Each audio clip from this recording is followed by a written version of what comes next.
Você que assistiu Simpsons, dá uma olhada nessa cena. Socorro, Sr. Burns!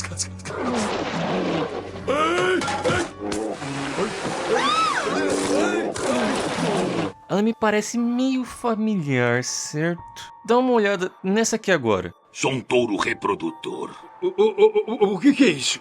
Você vai descobrir. Não! Onde vai, gorducho? Simpsons viveu sua era de ouro nas primeiras temporadas com episódios marcantes, lições profundas, humor envolvente e personagens muito bem desenvolvidos. Mas existe um momento em que tudo isso mudou. Um momento em que Simpsons deixou de agradar a todos e perdeu completamente sua dignidade. E é exatamente isso que eu vou te mostrar hoje.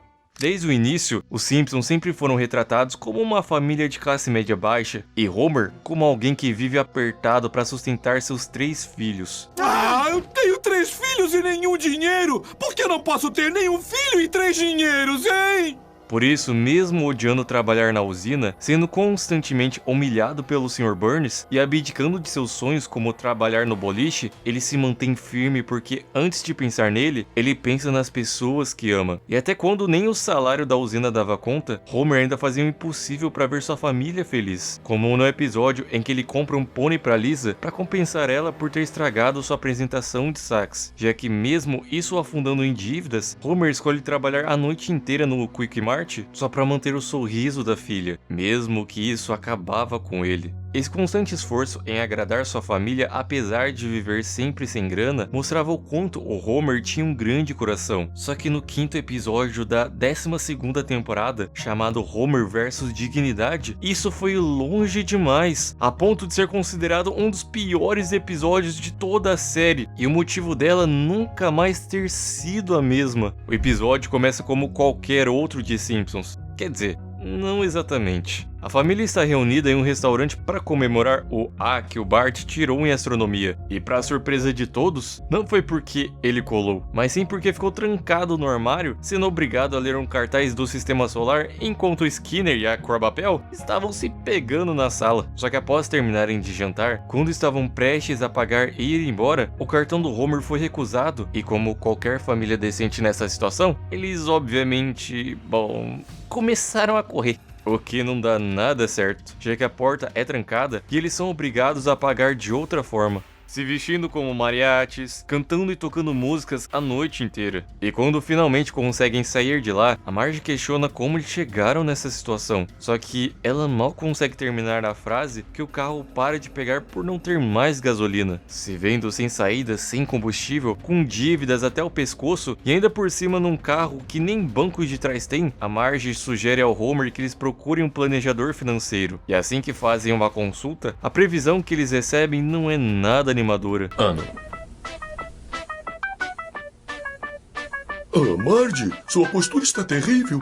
A situação é tão complicada que a planejadora ainda diz que mesmo quando Homer estiver morto, ele ainda vai continuar perdendo dinheiro, com pessoas como Nelson destruindo sua lápide. Ela então explica que para sair dessa situação, ele vai ter que dar um jeito de ganhar mais dinheiro de alguma forma. E se vendo sem opção, ele começa a beber bem no refeitório da usina, criando coragem para pedir ao Burns um aumento. O que ele não contava é que bem naquele dia, o Smithers havia pedido ao Burns uma semana de folga para apresentar uma peça que ele mesmo tinha escrito, deixando o patrão sozinho na empresa. E um velho que dependia do Smithers até para respirar, quando o vê indo embora, ele começa a perambular pelo trabalho, buscando meios de se entreter, mesmo que ele não sabia nem sequer mexer numa máquina de lanches. E quando entra no refeitório, assim que o Homer bate o olho nele, ele vai até sua direção, o mostra como pegar salada e pede ao Burns o aumento que ele tanto necessitava. Só que na mesma hora, o velho diz que ele tem 30 segundos para o impressionar de algum jeito. E quando o Homer começa a desabafar sobre sua família, o Burns já corta ele na hora, ignora sua história e fala que ele quer apenas que o Homer o faça rir. E vendo que o Homer não estava conseguindo, o Burns pega um pudim, entrega na mão dele e pede que ele arremessasse no Lenny. Ele até tenta recusar, mas quando o Burns oferece o dinheiro, ele nem pensa 2 vezes, jogando até mais de uma vez. O que diverte tanto o velho da usina, que ele até fala que a partir desse momento, o Homer seria ser um macaquinho de estimação, pregando peça nos outros por algum dinheiro. E para alguém falido como Homer, mesmo sabendo que aquilo era errado, parecia uma chance de finalmente melhorar a vida da sua família. Ele só não fazia ideia do quanto pagaria caro por isso. Primeiro, ele vai até a loja dos quadrinhos, compra a primeira edição do Homem-Aranha que estava guardada a 7 chaves, no maior cuidado possível, e na frente do maior fã de quadrinhos da cidade, o cara come a revistinha como se não fosse nada. E por mais que parecesse que o Homer estava apenas humilhando o cara dos quadrinhos por dinheiro, a real é que quando Burns joga as notas no chão, como se estivesse alimentando um animal, a ficha começa a cair. Porque na hora que ele se agacha para pegar o dinheiro, ele é atropelado enquanto o patrão ri da cara dele, o que o faz ver que no fundo ele era o maior alvo das brincadeiras. Ainda mais que a cada nova brincadeira, mais humilhante ficava, como usar uma fralda no meio de um banheiro masculino em um estádio de beisebol e mandar essa. Neném fez caca.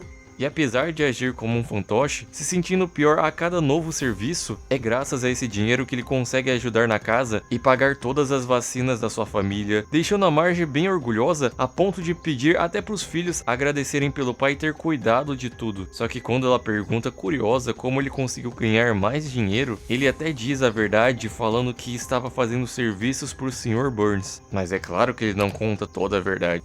Sabe, coisas do negócio, reduzir pessoal, buscar soluções na internet.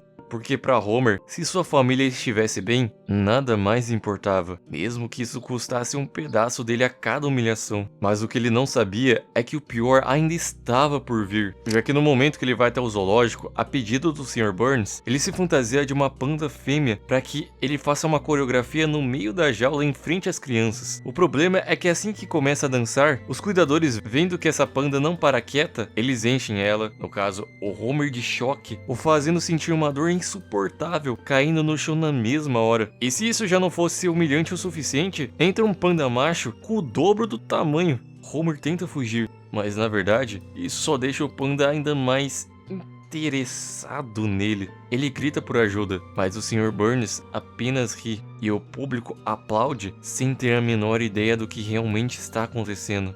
E aí, a cena corta. O que vemos a seguir é o Homer saindo dos braços de um panda dormindo que parece bem satisfeito. Essa piada gerou fortes críticas na época porque, para a maioria, não era o tipo de humor inteligente, irônico, político que os Simpsons estava acostumado a fazer. Ainda mais que, quando a temporada estreou em 2000, Simpsons já tinha forte concorrência de Family Guy e South Park, que tinham um humor mais pesado. E talvez, por já vir em declínio, foi uma tentativa de se inspirar nos concorrentes para trazer o público para perto. E como se não fosse o suficiente, o episódio consegue ficar ainda mais problemático quando a Lisa descobre que aquele panda era o próprio pai fantasiado. Já que quando ela o vê chorando, ela o convence a desistir desse trabalho extra porque nenhum dinheiro deveria ser mais importante do que a sua própria dignidade. Por isso, o Homer, vendo que tudo que havia ganho era algo sujo, com a ajuda da Lisa, ele busca se redimir comprando todos os brinquedos de uma loja para presentear as crianças no dia de ação de graças. E por ter comprado tantos presentes, o dono da loja convida o Homer a desfilar no feriado vestido de Papai Noel. Ele aceita, só que no momento que todos estão esperando o Papai Noel jogar os presentes, o Sr. Burns aparece do lado com um chapéu de pirata, tentando fazer o Homer mais uma vez a colaborar com toda sua crueldade por alguma grana. E apesar de negar e dizer que ele não aceitaria fazer mais nenhum serviço nem por todo o dinheiro do mundo, o Burns lança uma contra-oferta, oferecendo a ele $1 milhão.